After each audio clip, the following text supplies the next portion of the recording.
This is Government Unfiltered. I'm Dan Williams. This podcast is a reading of the December 22nd, 2022 final report from the Select Committee to investigate the January 6th attack on the United States Capitol. Chapter 2. I just want to find 11,780 votes. 2.7. The harm caused by demonizing public servants. Many of the people who refuse to be pushed into manipulating election results, governors, secretaries of state, state legislators, state and local election officials, and frontline election workers just doing their jobs, found themselves subjected to public demonization and subsequent spamming, doxing, harassment, intimidation, and violent threats. Some of the threats were sexualized or racist in nature and targeted family members.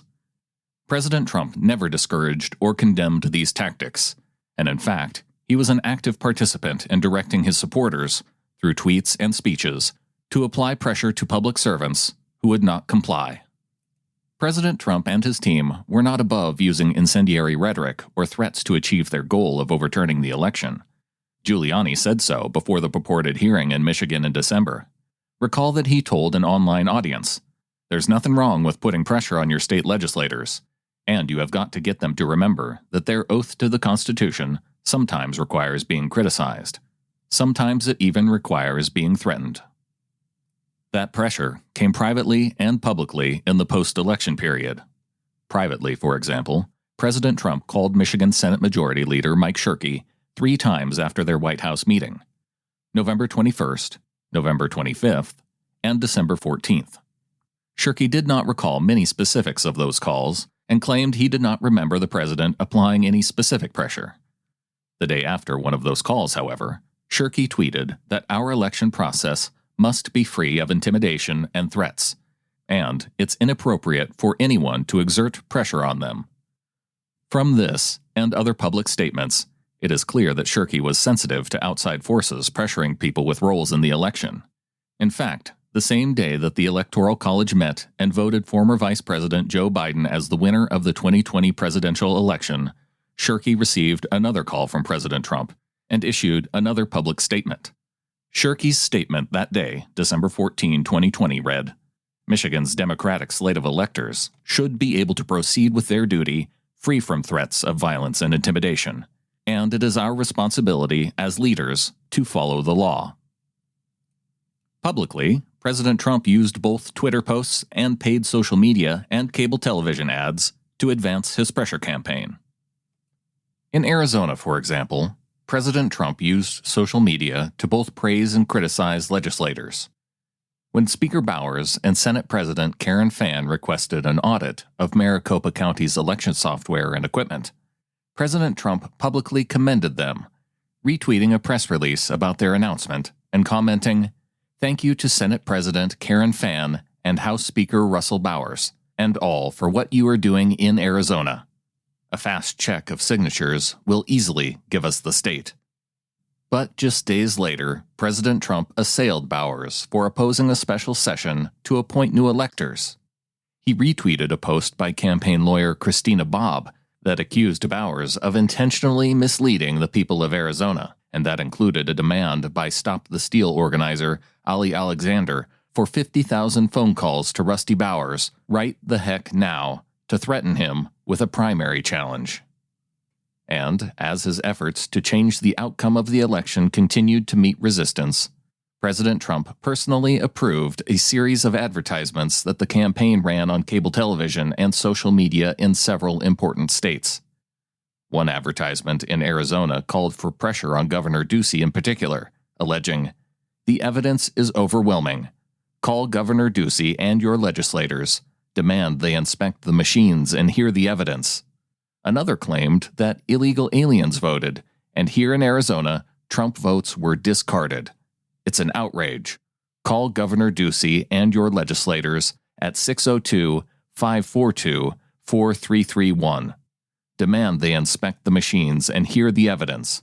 Call Governor Ducey at 602-542-4331. Stand up for President Trump. Call today. Paid for by Donald J. Trump for President, Inc. Several days earlier, Trump campaign senior advisor Jason Miller had explained the intention for this round of advertisements in an email. He wrote that the president and Mayor Giuliani want to get back up on TV ASAP, and Jared Kushner has approved in budgetary concept. So here's the game plan. In order to motivate the GOP base to put pressure on the Republican governors of Georgia and Arizona, and the Republican-controlled state legislatures in Wisconsin and Michigan, to hear evidence of voter fraud before January 6th. Miller anticipated a budget of $5 million and asked for the messaging to follow an earlier round of advertisements. But the endings need to be changed to include phone numbers and directions to call the local governor or state legislature. On December 22nd, Jason Miller texted Jared Kushner that POTUS has approved the buy. References to anger and fighting were featured in some of the president's remarks during that period. After the Georgia Secretary of State's chief operating officer, Gabriel Sterling, made an impassioned public plea and accurately warned that someone would die as a result of the threatening election-related rhetoric that President Trump failed to condemn. President Trump dismissively tweeted in response, "Rigged election. Show signatures and envelopes. Expose the massive voter fraud in Georgia. What is Secretary of State and @Brian Kemp GA afraid of? They know what we'll find." The president also tweeted that, between Governor Ducey in Arizona and Governor Kemp in Georgia, the Democrat Party could not be happier, because these Republicans fight harder against us than do the radical left, and were single-handedly responsible for losing him both states, something that Republicans will never forget. Regarding Kemp, he asked, "What's wrong with this guy? What is he hiding?" And he alleged that rhinos Governor Kemp, Lieutenant Governor Jeff Duncan, and Secretary Raffensperger will be solely responsible for Senators Loeffler and Perdue losing their Senate runoff because they won't call a special session or check for signature verification. People are angry. President Trump's spoken remarks were not much different. After the president wrapped up a November 26th public phone call to wish U.S. service members a happy Thanksgiving, he answered a reporter's question about election integrity in Georgia by lashing out at Secretary Raffensperger in particular. President Trump made several baseless claims of election fraud in Georgia, declared that Raffensperger himself appeared to be complicit, and labeled the Georgia Secretary of State an enemy of the people. President Trump and his team's practice of naming and viciously criticizing people had real consequences. Philadelphia City Commissioner Al Schmidt's story, recounted earlier, is just one of many examples. And the consequences weren't just limited to high-profile public figures. Schmidt's deputy, for example, Seth Bluestein, faced threats after being demonized by a surrogate for President Trump, and many of the threats he received were anti-Semitic in nature. He received a Facebook message telling him that everyone with a gun is going to be at your house. Americans, look at the name. Another Jew caught up in United States voter fraud. Bluestein got a security detail at his home, and the experience gave his 3-year-old daughter nightmares. Similarly, after President Trump promoted online accusations that Arizona House Speaker Rusty Bowers had been intentionally misleading the people of Arizona, Bowers's personal cell phone and home address were published, leading demonstrators to congregate at his home, honk horns, and shout insults until police arrived. Bowers told the Select Committee this was the first of at least 9 protests at his home, sometimes with protesters shouting into bullhorns and calling him a pedophile. One protester who showed up at his home was armed and believed to be a member of an extremist militia. Sadly, those were not isolated incidents. Stories similar to Schmidt's and Bowers proliferated after President Trump's loss in the election. Examples from each of the states discussed in this chapter are documented below, but this list is by no means exhaustive. Arizona. After Secretary of State Katie Hobbs's home address and son's phone number were publicly released, demonstrators congregated outside her home chanting, "We are watching you." A social media user at the time recommended, "Let's burn her house down and kill her family and teach these fraudsters a lesson." Secretary Hobbs has continued to receive threats since then, reporting over 100 threats to the FBI in mid-2022, including a September 2021 voicemail message that you should be hunted and will never be safe in Arizona again. Arizona. Maricopa County Recorder Adrian Fonts testified before Congress that his family had go bags packed in case they needed to evacuate, and that because of the threats, he had moved his children out of the family home at least once for 3 days in the wake of serious threats to his family's safety. Arizona. Paul Boyer, a Republican state senator, had to evacuate his family, get police protection, and change his phone number after he voted against jailing Maricopa's county supervisors over election disputes. Arizona. On January 5, 2021, a comment on a blog suggested some members of the Maricopa County Board of Supervisors have earned a good old-fashioned necktie party as punishment for treason. According to board member Clint Hickman, the threats never abated, and on January 6th, police convinced Hickman and his family to leave their home. Michigan. Secretary of State Jocelyn Benson and her family were driven out of their home for several days after dozens of protesters with bullhorns and firearms congregated outside shouting obscenities and graphic threats into bullhorns, while she spent time with her son and got him ready for bed. Secretary Benson said that she only feels safe sometimes as a result of continuing threats. Michigan. Several members of the Wayne County Board of Canvassers received threats, as did Aaron Van Langeveld, a Republican member of the State Board of Canvassers. Van Langeveld was bombarded with communications, and people began showing up at his family's home, forcing police to ensure his and his family's safety and escort him across the state after he voted to certify Michigan's election. Michigan. Detroit City Clerk Janice Winfrey, a Democrat, and Rochester Hills City Clerk Tina Barton, a Republican, were both targeted. Barton had never before received a death threat in over a decade of work as an election official, but, as a result of the 2020 presidential election, was subject to a torrent of threats and harassment, such as an anonymous caller who repeatedly threatened to kill her and her family. Winfrey was confronted outside her home by a man who indicated he had been surveilling her, and that you are going to pay dearly for your actions in this election. She started carrying a firearm because death threats against her continued. Michigan. Michigan House Speaker Lee Chatfield confirmed that I and my family have received numerous threats, along with members on both sides of the aisle.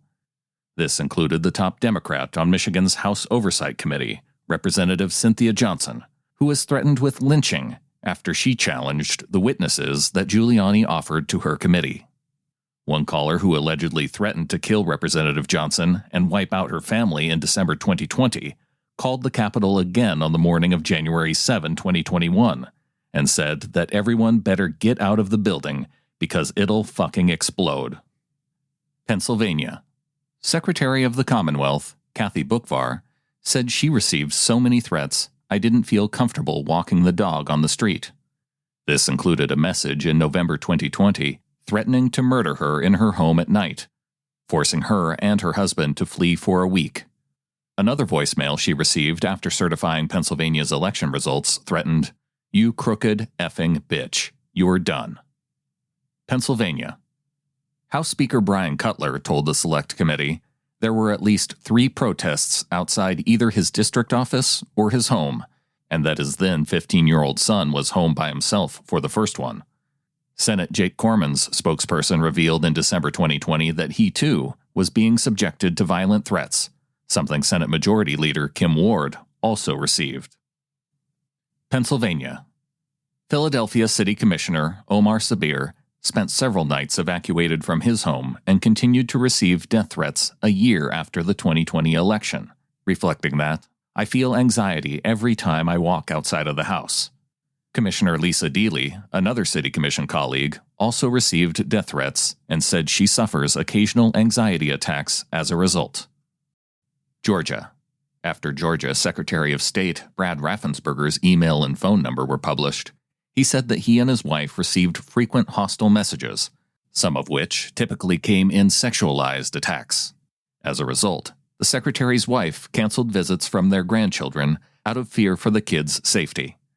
That was not an overreaction, as that came after police found self-identified members of the Oath Keepers outside their home and after someone broke into their daughter-in-law's house.